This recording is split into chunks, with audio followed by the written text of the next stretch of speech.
بسم اللہ الرحمن الرحیم۔ انبیاء کرام علیہم السلام میں آج ہم جس نبی کا ذکر آپ کے سامنے کرنے جا رہے ہیں ان کا نام حضرت حزقیل علیہ السلام ہے۔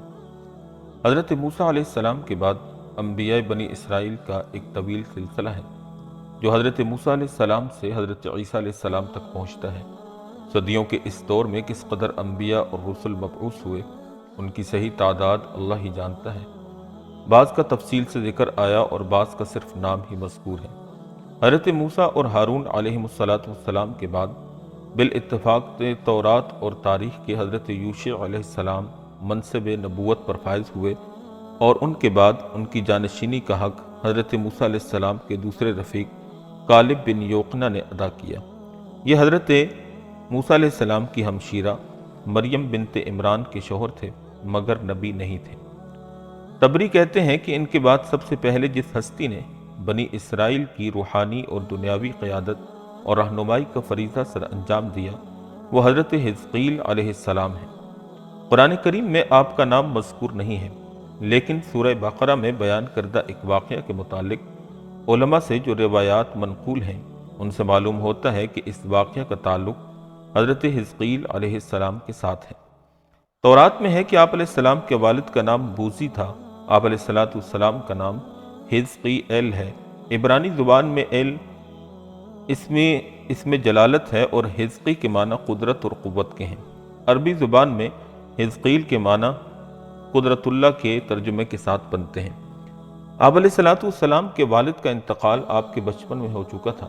آپ علیہ السلام کے زمانے بعثت کے وقت آپ علیہ السلام کی والدہ نہایت ضعیف اور کمزور ہو چکی تھیں، اس لیے حضرت حزقیل علیہ السلام بنی اسرائیل میں ابن العجوز یعنی بڑھیا کا بیٹا کے نام سے مشہور تھے۔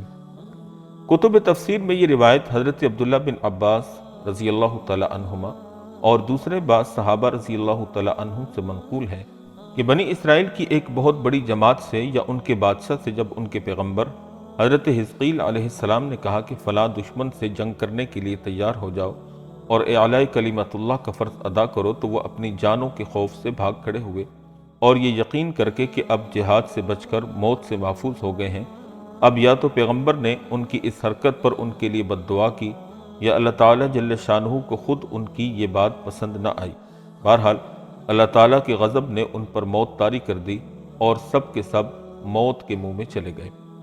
قرآن کریم میں سورہ بقرہ میں اس واقعہ کو اللہ پاک نے کچھ یوں بیان کیا: أَلَمْ تَرَ إِلَى الَّذِينَ خَرَجُوا مِن دِيَارِهِمْ وَهُمْ أُلُوفٌ حَذَرَ الْمَوْتِ فَقَالَ لَهُمُ اللَّهُ مُوتُوا ثُمَّ أَحْيَاهُمْ إِنَّ اللَّهَ لَذُو فَضْلٍ عَلَى النَّاسِ وَلَكِنَّ أَكْثَرَ النَّاسِ لَا يَشْكُرُونَ۔ ترجمہ یہ ہے کہ کیا تم نے ان لوگوں کو نہیں دیکھا جو بھاگ کھڑے ہوئے اپنے گھروں سے موت کے ڈر سے، حالانکہ وہ ہزاروں کی تعداد میں تھے، تو اللہ نے ان سے کہا کہ مر جاؤ، پھر انہیں زندہ کیا۔ بے شک اللہ لوگوں پر بڑا ہی فضل کرنے والا ہے، مگر بہت سارے لوگ شکر نہیں کرتے۔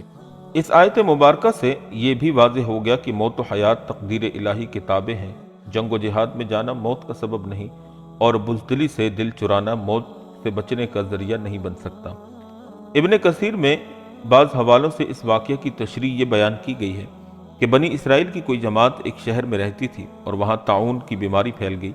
یہ لوگ 10,000 کی تعداد میں تھے، سب کے سب دو پہاڑیوں کے درمیان وسیع میدان میں جمع ہو گئے۔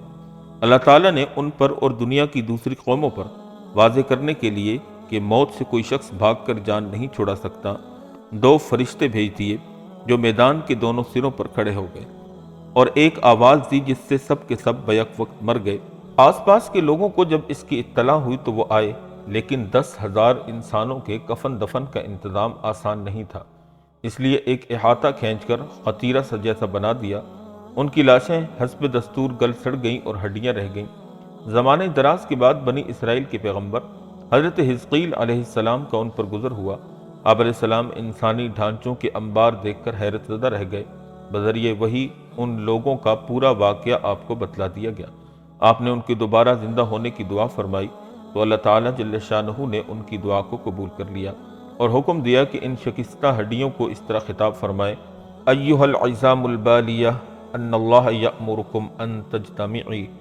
اے پرانی ہڈیوں، اللہ تمہیں حکم دیتا ہے کہ ہر جوڑ کی ہڈی اپنی اپنی جگہ جمع ہو جائے۔ پیغمبر کی زبان سے خدا تعالیٰ کا حکم ان ہڈیوں نے سنا اور حکم کی تعمیل کی، پھر حکم ہوا کہ اب ان کو یوں آواز دو، ایھا العظام ان اللہ یأمرکم ان تکتسی لحما وعصما وجلدا، اے ہڈیو، اللہ تعالیٰ تمہیں حکم دیتا ہے کہ اپنا گوشت پہن لو اور پٹھے اور کھال درست کر لو۔ یہ کہنا تھا کہ ہڈیوں کا ہر ڈھانچہ ان کے دیکھتے ہی دیکھتے ایک مکمل لاش بن گئی۔ پھر یہ حکم ہوا کہ اب ارواح کو یہ خطاب کیا جائے، ایھا الارواح ان اللہ یأمرکم ان ترجع کل روح الی الجسد الذی کانت تعمرہ، اے ارواح، اللہ تعالیٰ تمہیں حکم دیتا ہے کہ اپنے اپنے بدنوں میں لوٹ آؤ جن کی تعمیر و حیات ان سے وابستہ تھی۔ یہ آواز دیتے ہی ساری لاشیں ان کے سامنے زندہ ہو کر کھڑی ہو گئیں اور حیرت سے چاروں طرف دیکھنے لگے۔ سب کی زبانوں پر ایک ہی لفظ تھا، سبحانک لا الہ الا انت۔ ابن کثیر میں ہے کہ یہ بنی اسرائیل کی جماعت دادرواں کی باشندہ تھی، جو کہ شہر واسط سے چند کوس پر اس زمانہ کی مشہور آبادی تھی، اور یہ سب کے سب فرار ہو کر نیچے کی وادی میں چلے گئے تھے۔ تو ان کے ساتھ پھر یہ واقعہ پیش آیا جو کہ ابن کثیر کے حوالے سے ہم نے آپ کے سامنے بیان کیا۔ حضرت حزقیل علیہ السلام کے متعلق جتنی معلومات ہمیں معلوم ہو سکیں اور ہمیں پتہ چلی ہم نے آپ کے سامنے بیان کر دی۔ امید ہے کہ آپ کو حضرت حزقیل علیہ السلام اور بنی اسرائیل کے اس واقعے سے بہت کچھ نیا سیکھنے اور جاننے کو ملا ہوگا، اور یہ واقعہ آپ کے علم میں اضافے کا سبب بھی بنا ہوگا۔